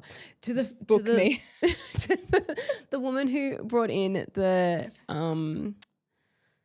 question, like, how do you maintain friendships in motherhood? You don't. Start you a make peace with podcast, letting them book, go, or you book start your a friends podcast. in. Get someone to look after your kids so you can have a proper conversation. This is how I'm working it. Yeah. For real though, or start businesses with your neighbours. Yes. That's the only way. Oh my God, seriously. Yes. No, I love having a good old yarn. Hope I brought something good to the table. You do, as always. I miss these chats. My feedback from people was like, oh my God, so excited to hear you guys chat again. So other people miss our chats. People we don't know miss our chats. Noted. No, good. I'll be a regular if you want me. Just come, get on in here. Okay. I know, I'm going to have to G you up with all the topics beforehand. I know, this kind of like took me, because I gave birth 2 years ago. I haven't thought about it since. Like I genuinely don't think about it anymore. I don't care for what, I don't typically think about it or care enough to be like, what's happening in the birth world? Like, Good thing I'm a passionate motherfucker and Yeah. give many But shits. like if you bring it to me, I'm like, motherfucker, you want to take my birth rights away? I'm not gonna birth again, but I want them. My daughters, like Yeah, 3 we have daughters, daughters. like, and it's not in-laws. right. It's just not right. No. Just stand up for what is right. We need to stand up for what is right. Have a finger on the pulse for this shit. We're in it. All right. Love you all. Mwah. See you next week. This is the birth series from Return to Wisdom. I'm going straight to the source, the women who free birth, the professionals who study real risk, to ask the question, what if free birth, done with eyes open, isn't the danger we've been told it is? I hope you've enjoyed this episode. If this has sparked something for you, I would really appreciate it if you would like, share, review. This is how we get the word out. The birth world, especially the natural and free birth world, has gone quiet, and these are the voices that need to be raised in this moment. I can't wait to explore this with you. See you next week.